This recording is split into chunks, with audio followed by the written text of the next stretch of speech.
வெண்பொங்கல் சாம்பாருங்க. இதை மார்னிங் பிரேக்ஃபாஸ்ட்டாக பண்ணி சாப்பிட்டாலே ஒரு தனி சுவை தாங்க. வாங்க எப்படி பண்ணுறதுன்னு பார்க்கலாம். நான் இதுக்கு 1 டம்ளர் பச்சரிசி, 1/2 டம்ளர் பாசிப்பருப்பு எடுத்து நல்லா வாஷ் பண்ணிவிட்டு 5 டம்ளர் தண்ணி ஆட் பண்ணிக்கிறேங்க. நான் குண்டு பச்சரிசி சேர்த்துருக்கேன். உங்களுக்கு பார்க்கும்போதே தெரியும். நீங்கள் எந்த பச்சரிசி சேர்த்தாலும் மெஷர்மெண்ட் ஒன்று தாங்க. இதுக்கு தேவையான அளவு உப்பு சேர்த்து 4 விசில் வர வேக வச்சு எடுத்து வச்சுக்கோங்க. நல்லா கலந்து விட்டுக்கோங்க. இப்போ ஒரு கடாயில் நான் நெய்யும் எண்ணெயும் மிக்ஸ் பண்ணி சேர்த்துக்கிறேங்க. உங்களுக்கு நெய் மட்டுமே பிடிக்குன்னா நீங்கள் ஃபுல்லாகவே நெய் மட்டும் சேர்த்துக்கோங்க. மிளகு, ஜீரகம், முந்திரி பருப்பு, கருவேப்பிலை சேர்த்து பொரிஞ்சதும் பொங்கலில் சேர்த்து மிக்ஸ் பண்ணிக்கோங்க.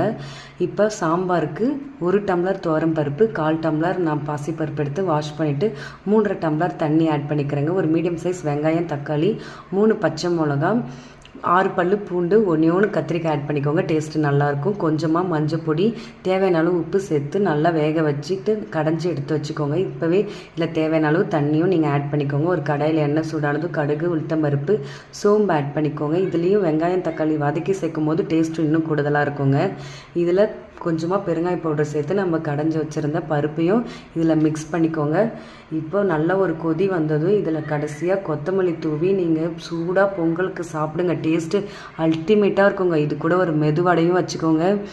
இந்த மாதிரி ரெசிபி வேணும்னா என் சேனலை மறக்காமல் சப்ஸ்கிரைப் பண்ணிவிடுங்க. பிடிச்சிருந்தால் லைக் பண்ணி ஷேர் பண்ணிவிடுங்க.